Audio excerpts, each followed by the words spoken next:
Hello everybody, it's EzraTime again here and welcome back to another Russian videos. And today we're going to be reacting to the film theory by obviously Matpat once again. And this one is called Why Godzilla Win in Godzilla vs. Kong 2021 trailer, which again the movie that I really hyped to see on theaters. And the good news is that I think the Godzilla vs. Kong is going to play on my theaters on March 24. So well, I'm going to be seeing this on March, thankfully. And I think I'm probably going to do like a review on it soon, after I see the movie, obviously. But I'm really curious to see what Matpat has to say about the Godzilla vs. Kong, because I think this is the first video that he made specifically about Godzilla vs. Kong, because I think he does make something about Kong's Skull Island, I think, about theorizing like where Kong is coming from. So I'm really curious to see what he's going to say about who's going to win. I mean, the title is called Why Godzilla Wins, so yeah. Okay, guys, you are never gonna believe this. I know Godzilla vs. Kong is coming out in a few weeks, but I managed to get myself an early copy of the movie. Or should I say I managed to find a leaked bootleg copy that someone was willing to sell me on the internet. Huh. Alright, looks a little beat up. Thought the title was different. Maybe that was just an early draft. Anyway, let's check this thing out. Oh. It's odd choice. Feels a bit lo-fi, but maybe they were looking for something different? Okay, drop it. Oh, he's got the dub version. Oh, this is the original Godzilla versus King Kong. Yeah. Yep, okay. Eat your fucking vegetable! Gotta Eat say, it! I don't hate it.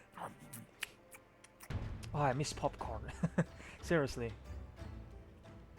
Nice title. Hello, Internet. Welcome to Film Theory, the show that's more fun than a barrel full of giant prehistoric ape-like cryptids. You know, it's been a tough couple of years for Legendary Pictures' big-budget Monsterverse franchise. After audiences got so annoyed at Godzilla not showing up for more than a few minutes of his own movie back in 2014, they paid him back by not showing up at all for his significantly more exciting sequel, King of the Monsters, in 2019. Boom! Get dunked on, Godzilla. The only thing that's reliably able to take you down is poor box office earnings. Fortunately for Godzilla and company, though, the studio was already well into production on the next movie at that point. But then World Events shut down theaters, and now only by the grace of our corporate masters at AT&T and Warner Brothers can we finally see Godzilla vs. Kong the way any iconic summer blockbuster battle between two 400-foot monsters was meant to be watched, 2.5 inches high on our phones. This is a movie that's already raising a bunch of questions. Yeah, Why I want are to they watch fighting? that on theater. When did Kong get so much bigger? Why didn't this happen years ago alongside Civil War and Batman v Superman? Side note, is this whole thing gonna get resolved by both of them knowing someone named Mothra? Mothra.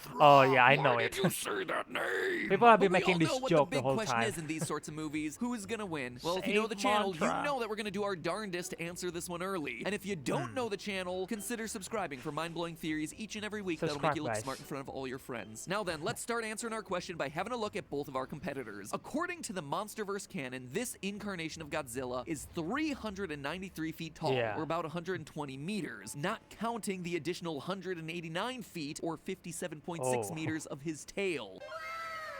Damn, never know that. And he weighs in at approximately 99,634 tons, that's a heavy boy. Him unquestionably the largest version of Godzilla ever depicted in live action. By contrast, Kong was only 104 feet tall, or 35 meters, when we last saw him in Kong's Skull Island, which is pretty big, but only a fourth of Godzilla's size. However, it seems like he's gotten himself a lot bigger, considering that in the new movie's trailer, they stand next to each other on some aircraft carriers, and Kong is at Godzilla's eye level, if not even a little bit higher. Yeah. Man, looking at this scene just makes me think the real winner of this battle is any boat able to float while 200,000-ton creatures duke it out on the deck. Now, knowing these rough statistics, we can use science to see which creature is going to pack a bigger punch. Analyze what Godzilla's heat ray weapon does and doesn't destroy so we can see the temperature estimate. Look at overall differences between the mammalian brain and the reptile brain to see whose strategy is gonna win. Except, there's one major problem with all of that. If I'm using science, well, science says that both these creatures would lose because they can't possibly exist in the first place. You know those fun-ruining laws of science that get in the way of, say, explosions in space, or sound in space, or literally everything to do with space? Giant monster movies tend to smack head first into all those fun-ruining laws of science, mainly physics problems like the square cube law. That's the mathematical principle principle discovered by Galileo in 1638 that says that mass increases at a faster rate than size. Basically, as area squares, mass cubes. And this becomes a problem when you consider that the strength of a muscle or bone is roughly the function of its area, but weight is a function of volume. So let's say you double a monkey's height while keeping it the same shape. You wind up with 4 times the muscle power, moving 8 times the mass. That, as you might imagine, just isn't gonna work. An organism can only scale up a certain amount before all the other forces of physics and thermodynamics cause it to collapse in on itself. Neither Kong nor Godzilla would be able to grow to their respective sizes. If they existed at that size, gravity would break their bones. If their bones were somehow strong enough, gravity would pull the flesh and organs off those bones. If their entire bodies were strong enough, they'd collapse into the earth itself. And even if you negated those issues, it is mathematically inconceivable that Kong would consume enough nutrients and water to sustain himself each and every day. So while I'd love to science my way into an answer for this one, the suspension of disbelief here is so extreme that you'd need like a wizard or a fairy or some level of literal magic to even approach working this out. Fortunately for us, that's exactly what we have. See, the Japanese kaiju genre, and this Monsterverse in particular, has really leaned into the mishmash of atomic age sci-fi, gothic mad science, and straight up folklore to justify the hand-wavium it takes to get onto the stompy. Sure, most of the friends and foes of Godzilla, Gamera, and the rest are supposed to be dinosaurs, mutations, or aliens from outer space, but more than a few are also identified as legendary supernatural creatures, demons, spirits, even literal gods. All the legends.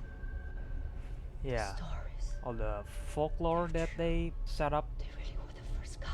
In fact, Godzilla gets his name in the original 1954 movie from local legend about a sea monster. So even in his earliest appearance, he's equal parts regional folklore and atomic monster. And that mix has persisted throughout all of his incarnations. The 1990s Japanese reboot series retconned Godzilla's origin to be a normal dinosaur who protected Japanese soldiers stationed on an island in World War II. But he's also a karmic force punishing the men he saved for spending their lives in pursuit of capitalist greed. Sir, you must leave your office.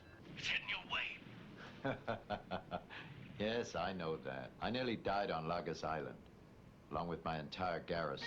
Oh man, But the dinosaur saved us all. And Matpat all of used that the dub prosperity version. I built It's is honestly now being destroyed by the same dinosaur at this moment.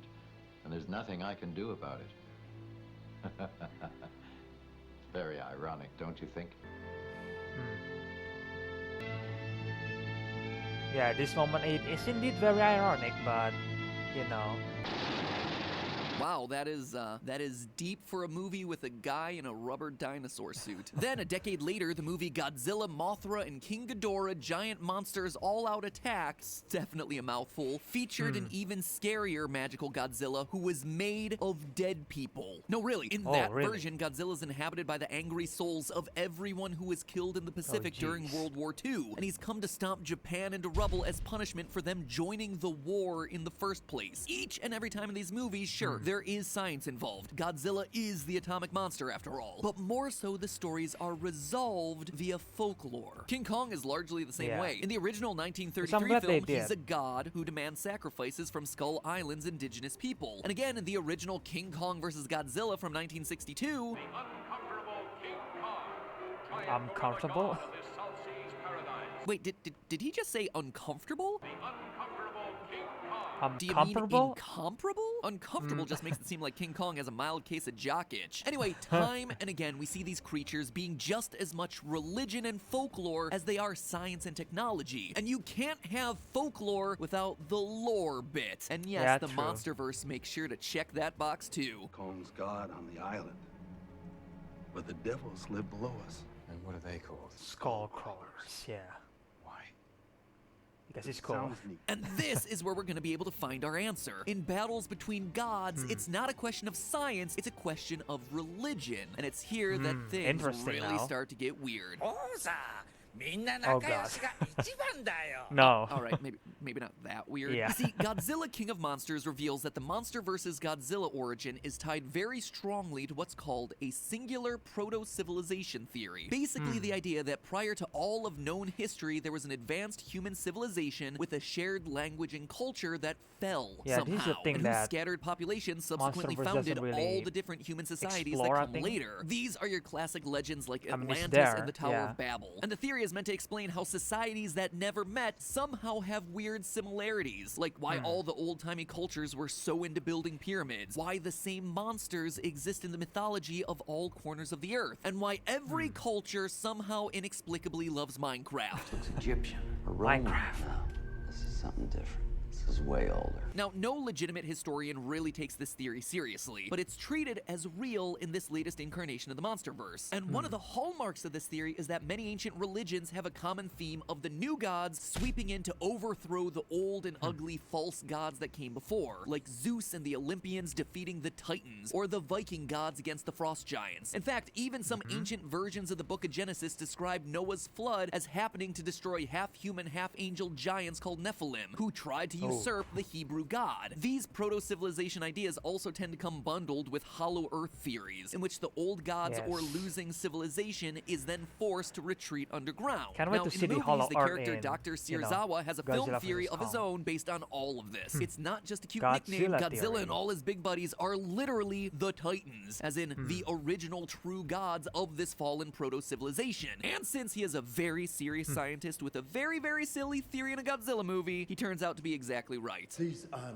not monsters. They are animals rising to reclaim a world that was once theirs. But wait, if Godzilla is a Titan, and Titans are the old gods who generally lose and get driven underground in all the creation myths, and Kong is also a god by his people, and he lives on the surface, and his main, possibly only job on Skull Island was beating up lizards that come up from the underground, then Godzilla vs. Kong isn't just a title fight, it's a rematch. And the movie seems to back this up. The first post-credit scene in King of the Monsters implies that this fight has happened we before, did see and the this. trailer for the new movie features a lot of talk about a war in the past tense. The myths are real. There was a war. Given everything that we just talked about, we know who won the battle the first time. Kong. He's the one on the surface. He's the one retrieving his former battle axe. In short, he has beaten Godzilla before. So Godzilla is coming into this thing with a loss already on the board. kinda Does makes that thereby sense. mean that Kong I'm is not the gonna favorite lie. to win? Well, yeah, actually. It fits with the mythology, and it fits narratively given the fact Yeah, that it Godzilla does. just had a massive victory in King of the Monsters. He is due for a loss. But I think our biggest proof for what's actually going to happen in this movie comes from the original King Kong vs. Godzilla from back in 1962. You see, friends, it's easy to overlook amidst all the urban destruction, but these sorts of crossover movies are like the hype house of cinema. You get a bunch of loud monsters together for a collab so that they can all get more popular. And this was true in that first movie. Back in 1962, Kong was the much more well-known and popular monster. Godzilla had only appeared in 2 movies before that, and number 2 hadn't been nearly as well received as the first. In fact, King Kong vs. Godzilla only happened because a super shady Hollywood producer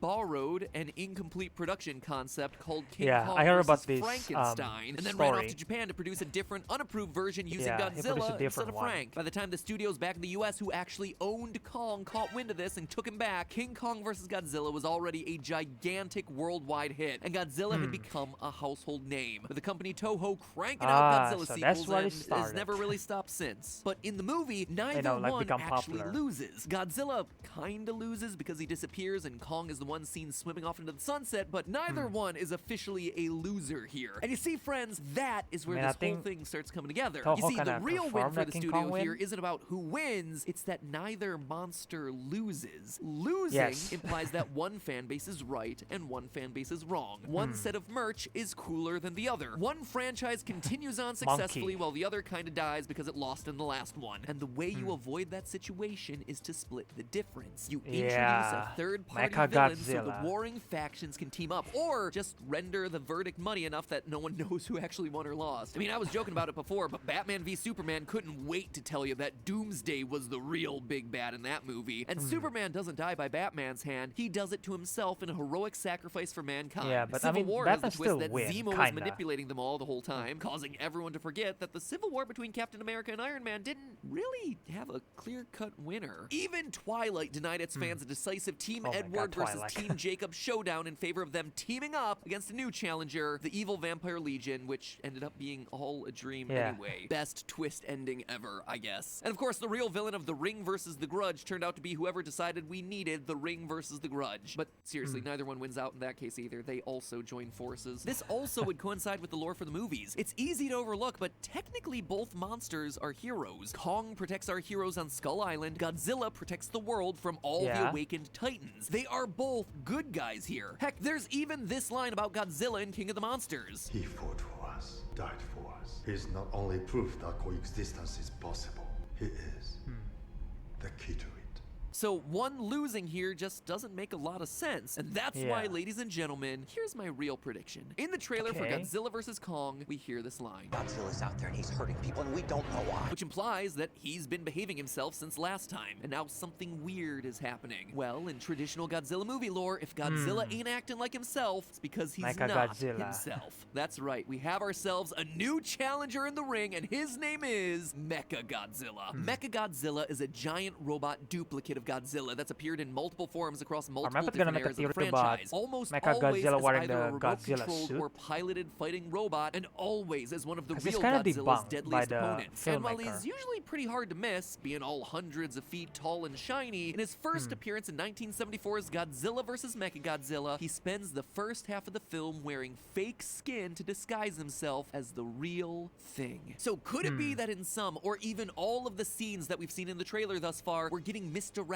and Kong is actually fighting a giant robot wearing a Godzilla suit? Well, a lot of eagle-eyed monster fans have noticed some tiny spots in the trailer. Notice the Godzilla-shaped creature on the computer monitor, but definitely a robot back there. And this head in the building rubble, where they think they can see Godzilla's mechanical doppelganger hiding in plain sight. And while we haven't seen giant mecha in the Monsterverse yet, we have seen both Monarch and Alan Jonah, the eco-terrorist baddie throughout the Monsterverse, collecting Titan body parts as plot points. Monarch's secret base had a Muto skull built into its centerpiece, and a post-credit scene in King of the Monsters featured Jonah collecting King Ghidorah's severed head. Why would that matter? Well, recently unembargoed set reports have described that head as being a prop in the new film, but now, quote, fused with technology. And historically, both Mecha Ghidorah and Mecha Godzilla have been depicted as human-piloted cyborgs built out of the bodies of deceased kaiju. This would allow us to see Kong battle a Godzilla, team up with the real Godzilla, and leave both of these monster heroes as winners to continue their franchises as victors. Now that is what I would call a twist. So there you have it, folks. Kong and Godzilla will meet, and you will see the monkey take down the lizard, but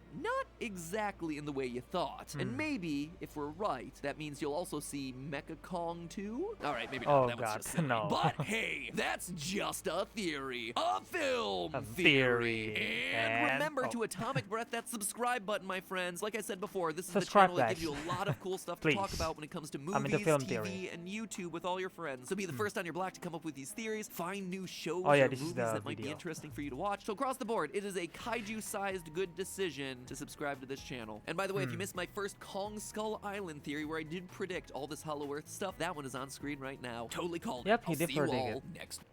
But is it totally right? Well, we'll see about that. But either way, guys, that was the Godzilla vs. Kong, theory, I guess you could say that, which is okay. Sure, hang on. The one retrieve. I actually don't really believe the ending of the prediction there. I don't think it's going to come true at all. I mean, I did make a theory on when I reacted to the Godzilla vs. Kong trailer, which apparently was 30+ minutes long, because I just keep talking. Sorry about that, guys. But I did make a theory that I think Mecha Godzilla could be wearing a Godzilla skin suit, and then Kong is ending up fighting a Mecha Godzilla instead of like the real Godzilla. Which honestly, I don't really want that, because I want to see the real Godzilla fighting the real King Kong. That's what I wanted, and I think that's all we wanted to, instead of just like, oh, it's the fake Godzilla, and then the real one is just gonna appear in the end. Like I don't want that, and I just think that maybe, because I think the filmmaker even revealed themselves that I think Mecha Godzilla is the one who controlled Godzilla using the Orca signal, I think, or something like that. Because again, I mean, the way they built Mecha Godzilla in this Godzilla vs. Kong movie, it was from the King Ghidorah's head, or basically Kevin's head, the left head for Ghidorah in King of the Monster, right? I think Godzilla bought his head off, I think, and Alan Jonah just retrieved that, and then I think some people also make a theory that the bone that they find in the Godzilla 2014 also is going to come to play in building Mecha Godzilla, which I'm pretty sure is going to happen either way. That would be pretty cool. And I think the filmmaker revealed themselves that Mechagodzilla is the one who control Godzilla using the single, and I think Godzilla just respond to that because, well, we see it in King of the Monster that the Orca, the single, is actually managed to, sorry, the signal managed to control the other, Titans, right? Even Ghidorah, even Godzilla. So it's not surprise to me that if Mechagodzilla is going to be controlling Godzilla in some way, maybe he's trying to do something, destroying certain facilities or something like that, right? Or maybe Godzilla is targeting the Mechagodzilla, technology or Apex headquarters, and that's why he actually becoming quote unquote bad, So I don't think Mapat's theory is going to come to. I don't think his theory is going to come to true sorry, I can't speak. Guys, I don't think it's going to happen, all right? Because I think the filmmaker just revealed themselves that Mechagodzilla is controlling Godzilla there, and I just want to see the real Godzilla and the real King Kong fight. That's all I wanted. I don't want to see King Kong versus a Godzilla or Mechagodzilla in disguise. I don't really want that, because it's like a co-op. I think that's how you say it. Instead of like Godzilla versus Kong, you get Mechagodzilla versus Kong. And I know that it was supposed to be a twist, but I don't think I really want that.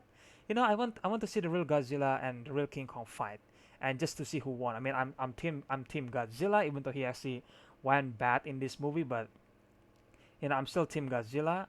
And at the end of the day, I mean, I just have to wait and see who is going to win. Even though I wish Godzilla won, but King Kong might win in this movie because of the trailer, because they kind of like promote him as the underdog, you could say that, and then he's going to become King Kong eventually, right?